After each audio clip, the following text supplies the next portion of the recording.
Great. And continuing the theme of turning ambitions into action, let's turn it up to Gael Karomba as a successful entrepreneur who's helping shape Rwanda's creative economy both at home and abroad.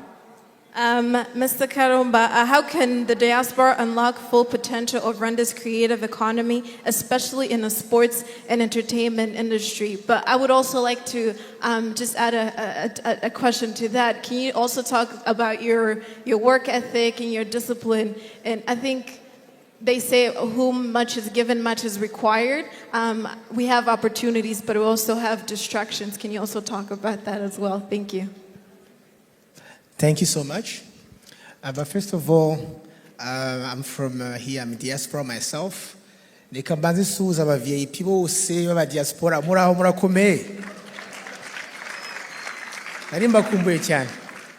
yeah.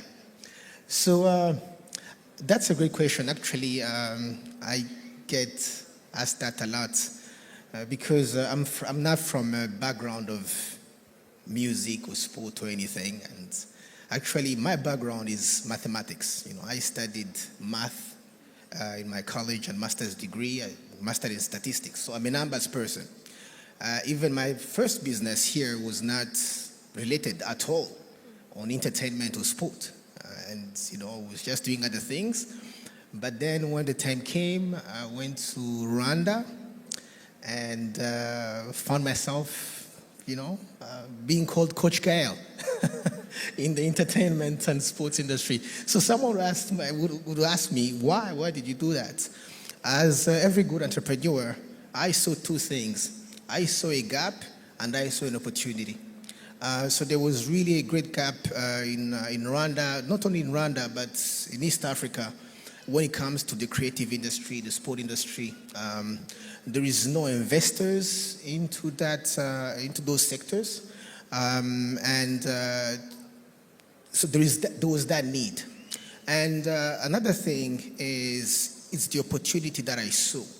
Actually, let me first lay this foundation for a lot of young people, brothers and sisters who are here.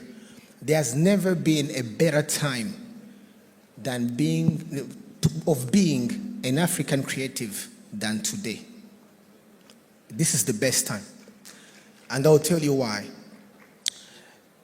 From usually in the past, the Western world used to consume our art, to consume our songs and everything and our sports, but we're never recognized. But today, for the first time, when you see the Davidos, the Banner Boys filling up stadiums all over Europe, also here in America, when you sing from the Tyler to Terms, you know, topping charts everywhere.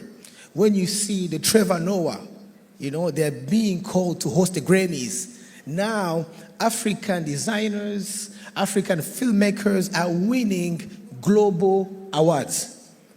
This is our time.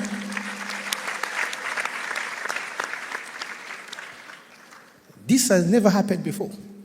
But right now, they are not only consuming our art, they are also recognizing it.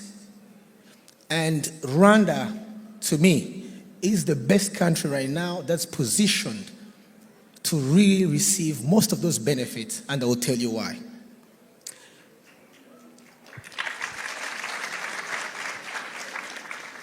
You might say that I'm biased because I'm Rwandese, but I'm biased with, you know, because I have facts.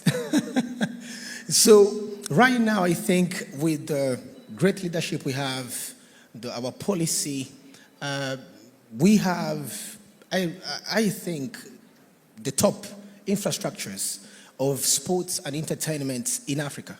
You know, from BK Arena to Amahoro Stadium. So those are things that really puts us in a position to really be on that global stage.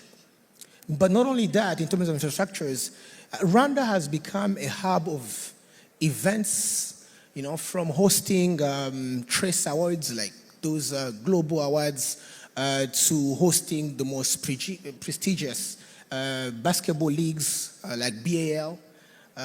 We were also in the discussion to host the Grammys, and I think also we are hosting very soon the Cycling World Cup this year. And we also had some in the conversation. Maybe I'm not informed of hosting Formula One. No. No. So I always tell young people, even though Rwanda might be considered small, we are small, but we have a big vision. So, and that really puts us and puts our local talents on this spotlight that can really put them on those global stages. So those are the things that we really have that are going for us. But there are still some gaps. And that's why right now we are addressing the diaspora. The gaps we still have, the number one challenge right now is the mindset. You know, investors, some of our elders here, parents, you still think that sports and music cannot be a career. Ibintu by'imiziki ni byo ku cyumweru sha. Uraririmba sha ariko ujye wiga. You know, because that's the mindset we have. You know, and even for some, and it's sad, but even for some policymakers, they still think that entertainment cannot really be a driver for the economy. But that's not true. Because right now, when actually you do some research, you realize that the entertainment industry of Nigeria contributes $300 million every year to the GDP of that country. And that number grows 13% every year. When you see just a small example that happened, actually, I think a couple months ago, Chris Brown, he went to perform in South Africa. They paid him around $2 million. For some people, you'd be like, no, $2 million? For someone to come perform?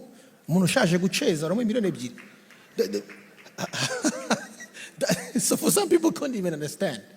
But right now, it's documented, while he was there, that week, the economy of Johannesburg, they did make more, actually, they say some research they say was about 40 million, but just go on the lower side. They said between 20 to $30 million, the economy, just one person being in one city for 1 week. Thousands of jobs were created. More than 100,000 tourists came from all over the world just to come and see him perform. So can you imagine one day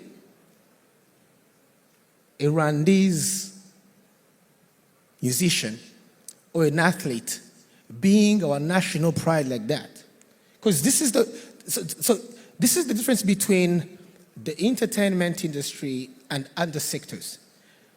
Because it doesn't only have the potential to drive the economy, the tourism, but also it has this potential to build national pride and global presence.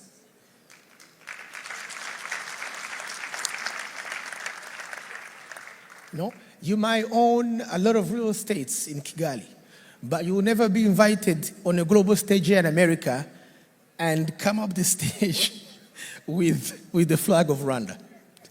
But a musician or an athlete can be the best in the world and be invited here, and they will just wrap him in the Rwandan flag.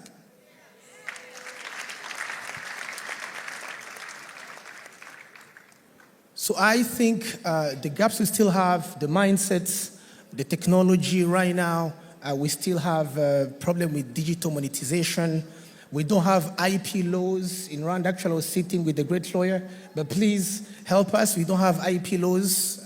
IP laws, we don't know what IP means intellectual property laws. We are still struggling. In Rwanda, we don't have CMOs, those collection agencies, and it's a big problem because we invest a lot in doing one song. So sometimes you just see a video of 3 minutes and you think that's it. There is a lot that goes behind that 3-minute video. Sometimes, it's thousands of dollars.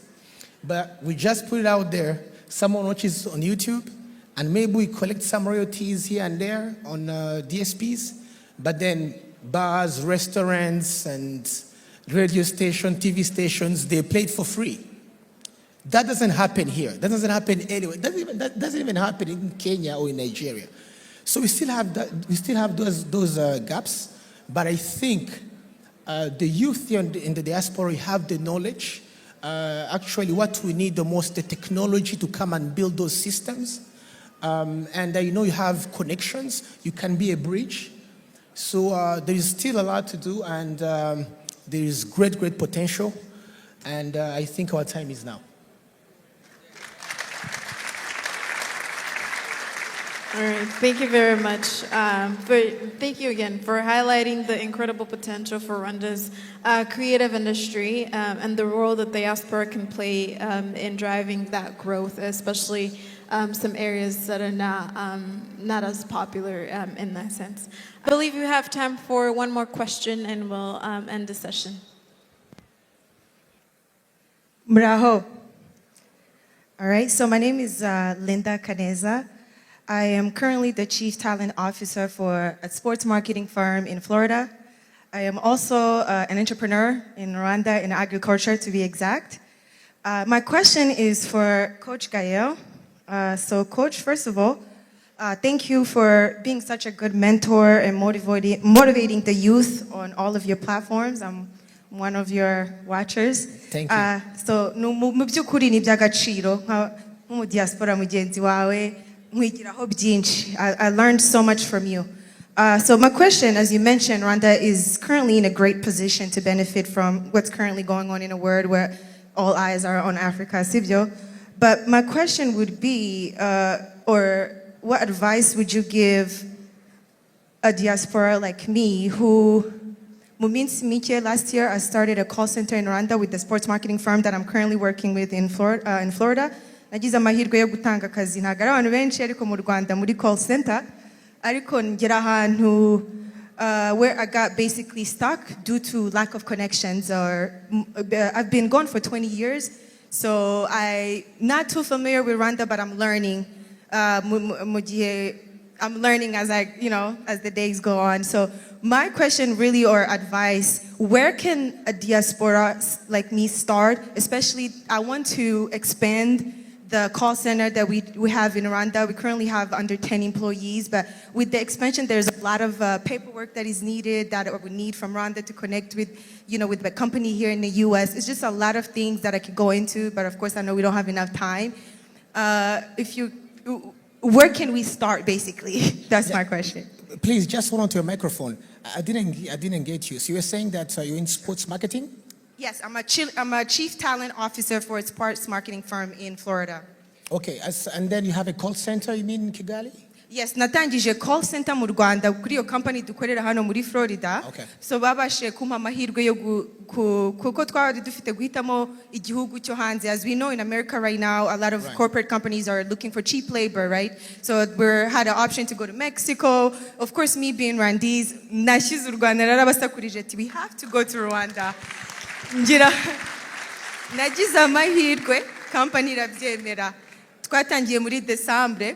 Ariko ndi kugenda mpura n'utubazo duke kubera lack of connections.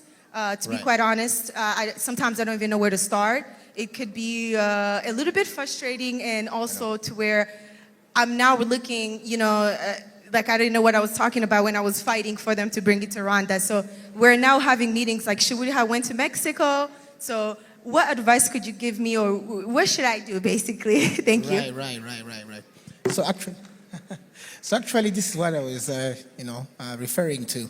I forgot to mention about sports marketing. It's something that we lack actually also in East Africa and also in Rwanda. Professional artist management, all those things. So I will just tell you, when you're a pioneer, you're a visionary, you're starting something. You just have to hold on to it. Hold on to your vision. I wouldn't say that it's going to be easy. But sometimes when you just, and it's even an advice to everybody who's here, who's a diaspora and trying to do something in the creative or sport industry. Of course, there are going to be challenges when you come to Africa because many investors, they haven't really grasped it yet. So there are going to be those challenges. But I think what Africa really needs right now is the knowledge. The fact that you have the knowledge and the will, to me, and just hold on to it. Opportunities like this, will come. Now I'll just to get to know you, and maybe I can lead you to the next connection. But I think, when you are young and you starting something, in your country, and there are going to be those obstacles. But an advice to everybody who's like you, just hold on to the vision, and opportunities will come. I always tell people, when you it's luck. I call luck when preparation meets opportunity. So just stay prepared. An opportunity like this will just happen. Thank you, Gael. I think we have a perfect person to add some valuable insights to that as well, Michelle Moranti. Yeah, I wanted to take the opportunity to respond to your question. I feel I needed to react to it. And maybe this is the time where lack meets opportunity. And the reason I say that is because your venture actually falls under what we call the GBS initiative, which is the Global Business Initiative. And this is under the business process outsourcing opportunity that we've identified. It's a new sector. It's been growing over the last couple of years. In Rwanda, we have about 3,500 employed young talent. And so I think that's one of the, sports marketing is one of the areas. So I just first want to congratulate you for making the case to your company. And you've made the first step. I think the hardest part was to convince your board, I'm assuming. So you've done that part. Let us do our part in supporting you and making sure that happens. Pleasure.